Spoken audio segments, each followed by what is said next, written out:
할렐루야. 아멘. 예, 이 땅에 주님의 몸된 교회를 세워주시고 또 교회 속에 우리를 불러 세워서 우리를 통하여 영광 받기를 기뻐하시는 우리 주님을 향하여 할렐루야 찬양대에서 귀한 찬양을 올렸습니다.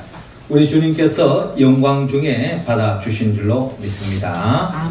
예, 찬양의 가사처럼 우리 모두가 주의 몸된 교회를 사랑하고 주의 명령에 순응하고 주의 뜻을 받들어서 이 땅의 음부의 권세를 이기고 교회를 통하여 매일매일 하나님의 나라를 누리며 살아가는 우리 모두가 되기를 주의 이름으로 축원합니다. 자, 이 시간 우리 옆 사람 한번 인사 나눕시다. 주님의 몸된 교회를 든든히 세워갑시다. 주님의 몸된 교회를 든든히 세워갑시다. 아멘. 예, 20세기 이탈리아의 세계적인 지휘자 아르투로 토스카니니는 전설적인 세계적인 지휘자였습니다. 이분은 원래 지휘자가 아니라 첼로 연주자였습니다.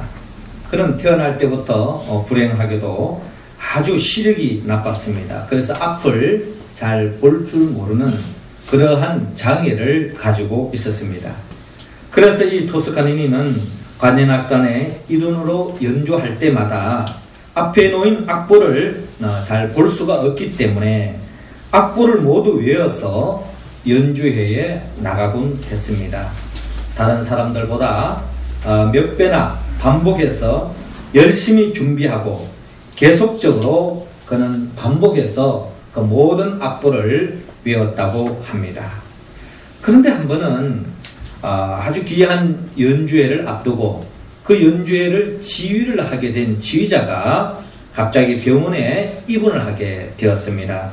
그래서 많은 오케스트라 단원 중에 곡을 전부 암기하고 외우고 있었던 사람은 오직 토스카니나 한 분밖에 없었습니다. 그래서 어쩔 수 없이 또 너무나도 모든 사람들에게 밝혀져 있는 공연이기 때문에 그 공연을 갑자기 취소할 수가 없는 상황 속에서 이 토스카니는 결국에는 임시 지휘자로 발탁을 하게 되었습니다. 그래서 그 사건으로 인해 가지고 결국 그 지휘가 아주 훌륭하게 잘 이루어져서 너무나도 아름다운 연주로 마치게 되었습니다. 그래서 이 사건을 계기로 해서 이 세계적인 지휘자 토스카니니가 탄생하는 그러한 계기가 되었다라고 하는 이야기가 있습니다.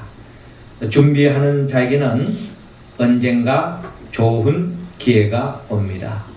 준비하지 않은 사람은 성공할 수도 인정받을 수도 없습니다. 어느 분야이든지 성공하고 인정받으려면 열심히 준비해 두어야 합니다. 그러게 우리가 지난주에 외웠던 요절의 암성처럼 마가복음 13장 33절에 주의하라 깨어있어라 그때가 언제인지 알지 못합니다 라고 말씀했던 것처럼 늘 주의하고 깨어있는 자만이 하나님이 예고해 놓으신 그 축복을 받아 누릴 수 있다는 겁니다. 16세기의 스페인 문학의 거장 미겔 데 세르반테스는 그가 말하기를 준비되었다는 것은 절반의 승리를 거둔 것이다 라고 말하고 있습니다. 오늘 성경 말씀에도 준비를 열심히 한 사람이 나옵니다. 오래전 선지자 이사야를 통하여서 예언된 선지자입니다. 그 이름이 바로 우리가 잘 아는 세례 요한입니다. 세례 요한은 광야에서 외치는 소리였고 세례 요한은 오시는 예수님을 기다리며 오시는 주님의 길을 예비하고 준비한 사람입니다. 훗날에 예수님은 이러한 세례 요한을 향하여서 여자가 낳은 자 중에 세례 요한보다 큰 이가 일어남이 없도다 라고 말씀하시며 세례 요한 그 생명을 향하여서 주님께서 최상의 최고의 칭찬을 아끼지 않았던 그 주님의 칭찬을 한 몸에 받았던 사람이 바로 세례 요한이었습니다. 이 세례 요한이 받았던 이 칭찬은 우리 모두가 듣고 싶은 칭찬입니다. 또 우리 교회 공동체가 듣고 싶은 칭찬입니다.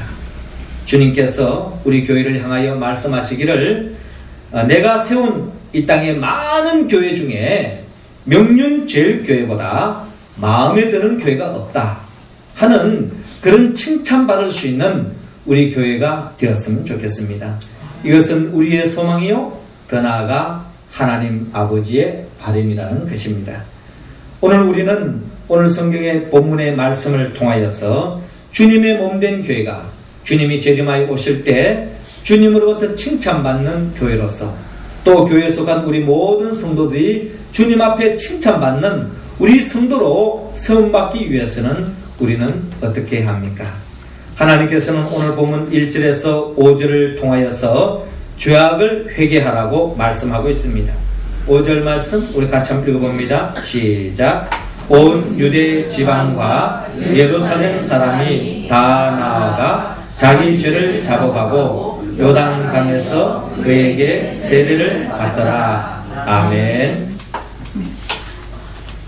오시는 주님께서 가장 싫어하는 것이 있는데 그것이 바로 죄악에 빠져 있는 자를 가장 싫어합니다. 그러므로 우리는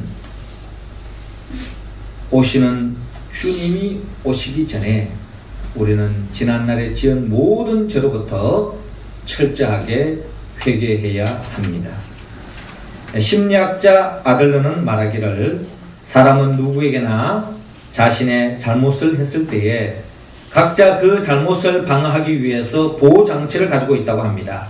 첫 번째가 변명형입니다. 이 사람은 잘못을 지적받으면 잘못을 회개하지 않고 오히려 그것에 대하여 변명한다고 합니다. 두 번째는 공격형입니다. 이 사람은 오히려 자기를 비판하는 사람들을 공격합니다. 실패에 대한 원인도 타인에게 돌립니다. 자기의 잘못을 절대로 헤아리지 않고 남의 잘못만을 헤아립니다. 너도 그렇지 않느냐? 너 때문이야. 너 때문에 내가 이렇게 되었다 하고 오히려 공격하기도 합니다. 세 번째는 지연형입니다. 자신의 잘못에 대해서 회개는 하겠는데 지금 바로 회개하는 것이 아니고 좀 더 이따가 하자. 아직은 이르다라는 입장입니다. 회개해도 죽기 전에 회개하면 되는 거 아니냐라고 이야기합니다. 네 번째는 배제형입니다. 이 사람은 나만 죄인이냐 하면서 세상을 탓하고 원망합니다. 그럴 수밖에 없었노라고 하면서 끝내 회개하지 않습니다. 이런 사람은 오시는 주님을 만날 수 없습니다. 결국 주님이 재림하여 오실 때에 심판의 대상이 될 수밖에 없습니다. 그러므로 우리의 살 길은 오직 회개밖에 없습니다. 회개는 내일의 이야기가 되어서는 안 됩니다.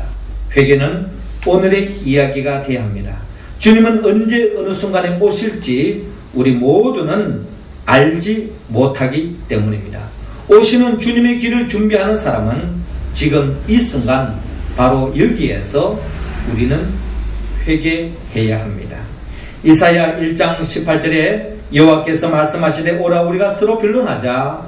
너희 죄가 주홍 같을지라도 눈과 같이 희어질 것이요 진홍같이 붉을지라도 양털같이 되리라. 너희가 즐겨 순종하면 땅의 아름다운 소산을 먹을 것이요 너희가 거절하면 배반하면 칼에 삼키리라. 여호와의 말씀이니라 라고 성경은 우리에게 말씀하고 있습니다. 그렇습니다. 회개 요청에 순종하면 땅의 아름다운 소산을 먹을 수 있지만 거절하면 배반하면 칼에 삼킴을 받는다고 성경은 우리에게 분명히 말씀하고 있습니다. 우리가 회개해야 할 죄악의 내용은 어떤 윤리적인 도덕적인 잘못만 이야기하는 것이 아닙니다. 특별히 하나님의 뜻을 받들지 않고 자기 생각에 빠져있는 사람 또한 자기 고집에 빠져있는 사람은 결국 죄악에 빠져있는 사람이며 결국 하나님의 심판에서 벗어날 길이 없습니다. 그러므로 세례 요한은 이러한 사람들로 가득 차 있는 이 세상 속에 모두가 하나님의 생각은 온데간데 없고 자기 생각에 빠져서 자기 잣대로 또한 자기 기준으로 모든 사람들을 판단하고 자기 아집에 빠져있는 이 모든 세상 사람들을 향하여서 세례 요한은 회개하라, 천국이 가까이 왔느니라 라고 회개를 촉구하는 광야의 소리에 복 있는 사람은 그 소리에 응답하여 회개의 세례를 받고 있는 것을 바라볼 수 있습니다. 결국 회개하는 자만이 오시는 주님의 복을 담을 수 있습니다. 오시는 주님 앞에서 철저히 회개하는 자만이 하나님의 나라를 경험할 수 있습니다. 주님의 몸된 교회에 우리 모두는 세례 요한이 촉구하는 것처럼 회개하라, 천국이 가까웠느니라 하는 그 말씀에 우리 응답하는 주의 몸된 교회가 되어야 할 것입니다. 우리 교회가 주님 앞에서 우리가 잘못된 길을 걸어가고 있다면, 세상 풍조에 빠져 있다면 우리는 회개하고 진정 주님의 뜻을 받들어서 나아갈 때에 진정한 주님의 기뻐하는 교회가 될 것입니다. 우리는 교회가 성장하기를 원합니다. 부흥하기를 원합니다. 흥왕하기를 원합니다.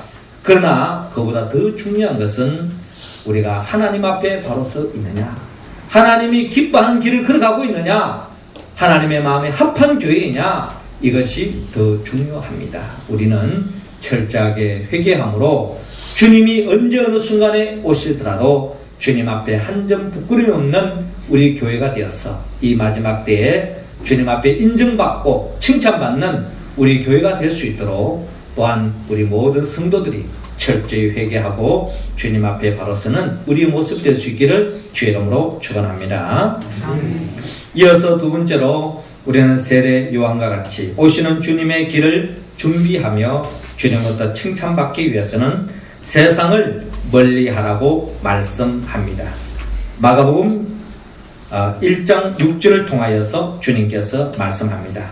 자, 6절 말씀 우리 할렐루야 찬양대원들이 한번 읽어주시기 바랍니다. 시작. 요한은 낙타처럼 옷을 입고 허리에 가죽띠를 띠고 메뚜기와 석청을 먹더라. 아멘. 오시는 주님께서 또한 가장 싫어하는 것이 있는데 그것은 바로 세상에 빠져 있는 자를 가장 싫어합니다. 그러므로 우리는 세상의 욕심을 버려야 합니다. 어느 날 공장에서 일을 마치고 집으로 가던 한 청년이 있었습니다. 이 청년에게 사단이 찾아와서 10개의 병을 내보이면서 게임을 하자고 하는 것입니다. 그 사단은 10개의 병이 있는데 이 중에 한 병에만 독이 있고 나머지는 꿀물이 들어있다는 겁니다. 그래서 이 10개의 병 중에 네가 하나를 택해서 만일 꿀물을 마신다면 내가 너에게 일확천금을 안겨주겠다. 그러나 만약에 독이 든 물을 마시면 결국 너는 죽음에 이를 것이다. 어떻게 하겠느냐. 사실 이 젊은이는 직장 생활하는 가운데 많은 어려움이 없지 않아 있었습니다. 요즘 젊은이들이 이야기하는 이야기를 다 들어보면 다들 직장에 들어가는 것도 힘들고 또 직장 생활하는 것도 힘들며 또 직장 생활을 그렇게 힘들게 일을 해도 벌이가 그렇게 좋지 않습니다. 언제 내가 돈을 벌여서 집을 장만해서 장가를 갈 것이며 언제 돈을 벌여서 나름대로 행복한 삶을 꾸릴 것인가 라고 생각해 보면 앞이 캄캄한 거예요. 땀 흘리고 수고한 만큼의 수고를 얻지 못할 때에 또 괜히 고생만 할 때에 아마 마귀가 이런 제안을 했을 때에 거의 대다수가 이런 마귀의 미혹에 넘어가는 것이 태반이죠. 아마 이 청년도 그런 마음으로 결국 이 마귀의 유혹에 넘어갔습니다. 그래, 이 중에 하나만 잘 택하면은 확률은 90%니까 90%면 굉장히 확률이 높잖아요. 그 중에 하나만 꿀물이 들어간 병만 고르면은 내가 1억 천금을 벌 것이다. 그 돈 받아가지고 내가 저금해가지고 알뜰하게 집도 장만하고 또 사랑하는 사람과 결혼도 하고 행복한 삶을 한번 꾸려보고 정말 멋있는 인생을 한번 살아볼 것이다 하는 생각 속에서 결국 그 중에 하나를 택했습니다. 택해서 마셨는데 아닌 게 아니라 꿀물을 마시게 되었습니다. 환호를 제지했습니다. 이야, 한마디로 대박이죠. 그래서 그 일확천금을 받으니까 그동안 고생하면서 다녔던 직장 눈에 들어올 필요가 없죠. 한순간에 사표서를 보란 듯이 그냥 내고서 직장을 그만뒀습니다. 그리고 돈이 많으니까 이 돈을 가지고 흥청망청 쓰게 되었습니다. 그래서 결국에는 이 청년은 이 돈의 맛을 들어가지고 술을 마시고 또 노름도 하게 되어지고 쾌락에 몸을 맡기며 멋대로 살기 시작했습니다. 그렇게 살다 보니 당연히 몸은 망가지고 결국 돈도 한순간에 잃어버리고 말입니다. 그럴 때마다 또 마귀가 다가와서 자, 9개가 아직 남아있다. 그 중에 네가 하나를 잘 택하면은 또 꿀물을 마시면 내가 또 네게 일확천금을 주겠다. 또 이런 유혹을 다가왔을 때 여러분 어떻게 하시겠습니까? 여러분 가운데는 아니다 이렇게 이야기할 사람은 몇 사람 될지 모르겠지만 이 청년은 바로 또 좋은 기회다라고 생각하고 또 돈맛을 봤기 때문에 결국에는 그 중에 또 하나를 택했습니다. 택했을 때에 또 마침내 꿀물을 택했습니다. 얼마나 기쁘겠습니까? 또 대박이죠. 로또를 하나 당첨된 것 같은 그런 기분입니다. 그래서 그 돈을 가지고 또 어떻게 썼겠습니까? 알뜰하게 계획적으로 썼을까요? 또 누구에게 뭐 기부를 한다든지 이런 좋은 일을 했다면 얼마나 의미 있는 삶을 살았겠습니까? 이렇게 돈을 버는 사람은 대다수가 또 흥청망청하면서 그의 몸은 점점 더 쇠약해지고 그럴 때마다 또다시 돈을 다 잃고 나면 마귀가 또 찾아와서 또 흥정을 합니다. 그럴 때마다 이 청년은 하나씩 먹으면서 그가 이제 나이가 많이 들었어. 그의 인생은 정말 파괴될 파괴됐지만 또 마지막 또 기회를 찾아오는 겁니다. 이제 병이 2개 남았다. 그 중에 하나를 또 네가 꿀물을 찾으면은 내가 또 일확천금을 주겠다. 그랬을 때에 내가 이제까지 뽑아서 꿀물을 안 택한 적이 어디 있느냐 하면서 또 그냥 택했습니다. 여러분 무엇을 택했을까요? 독약이 된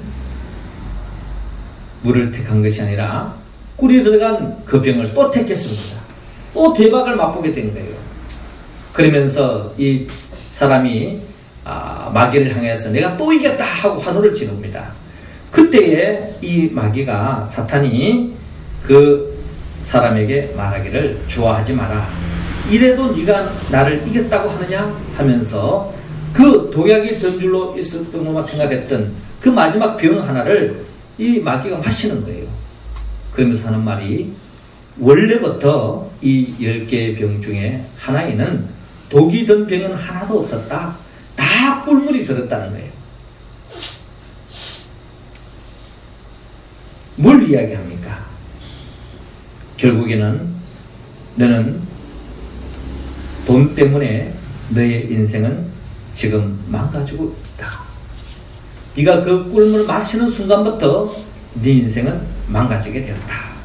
그리고 돈은 결국 자체는 나쁜 것은 아니지만 결국 그의 삶은 그 돈에 빠져서 결국 황폐한 삶으로 불행한 삶으로 또한 모든 사람들이 불쌍한 삶으로 전락되고 말았다는 그런 이야기가 있습니다.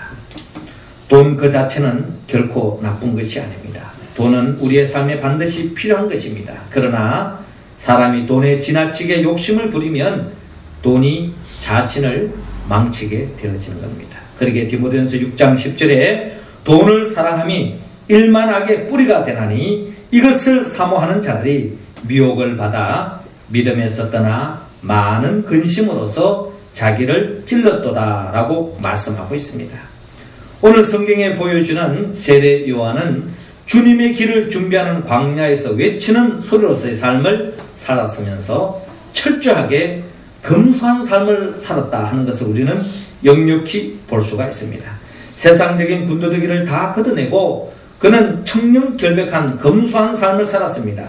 정직하고 깨끗한 삶을 살았습니다. 끝까지 세상 미혹에 빠지지 않고 믿음의 길을 걸어가므로 주님의 길을 준비했던 사람입니다. 오늘 본문 6절에 요한은 약대 틀을 입고 허리에 가죽띠를 띠고 메뚜기와 석청을 먹더라 라고 기록되어 있습니다. 이 말씀을 통해서 우리도 믿는 사람들이 결국 세례 요한처럼 약대 트롯을 입고 광야에서 그렇게 무슨 청변하게 살아가는 것만이 결국 하나님께 영광 돌리는 삶은 아닐 것입니다. 그러나 우리는 분명히 이해합니다. 우리는 어떠한 일이 있더라도 돈보다 주님을 더 사랑해야 합니다. 주님보다 더 사랑하는 것이 있다면 그것은 바로 주님 앞에 책망할 수밖에 없습니다. 우리는 주님의 몸된 교회 일을 통해서 우리는 하나님께 영광 돌려야 할 것이며 세상적인 이익에 빠져서 결국 하나님께 영광 가리는 그런 어리석음을 범함으로 주님 앞에 책망받는 사람이 우리 가운데 한 사람도 없기를 주의 이름으로 축원합니다. 이어서 주님의 몸된 교회 그리고 우리 성도들이 주님이 재림하여 오실 때 칭찬받기 위해서 주님께서는 오늘 본문 7절에서 8절을 통하여 주님께 겸손하라고 말씀하고 있습니다. 자, 8절 말씀 우리 같이 한번 드리겠습니다. 시작. 나는 너희에게 물로 세례를 베풀었거니와 그는 너희에게 성령으로 세례를 베푸시리라. 아멘. 오시는 주님께서 또한 가장 싫어하는 것이 있는데 그것은 바로 교만한 사람입니다. 하나님은 교만한 사람을 가장 싫어합니다. 기독교의 성자로 알려진 성 프란시스의 일화입니다. 어느 날 프란시스의 제자가 기도하는 중에 천국의 환상을 보았습니다. 천국에서 영광스러운 보좌가 놓여 있었습니다. 제자가 천사장에게 물었습니다. 이 자리는 누구의 자리입니까? 라고 물었을 때 천사장이 대답하기를 세상에서 제일 겸손한 프란시스의 것이요 라고 말했습니다. 환상에서 깨어난 제자는 부러움과 시기심에 차서 프란시스에게 물었습니다.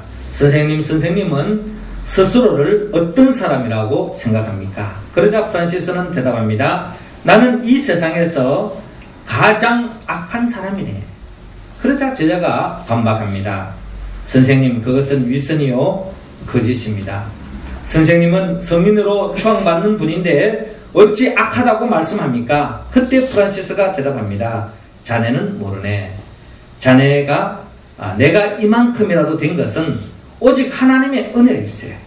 예수님께서 만약 내가 받은 이 은혜를 다른 이에게 베풀어 주었다면 그들은 나보다 훨씬 더 훌륭한 사람이 되었을 거야 라고 말했습니다.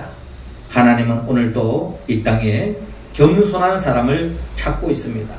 하나님은 겸손한 사람에게 은혜를 베푸십니다.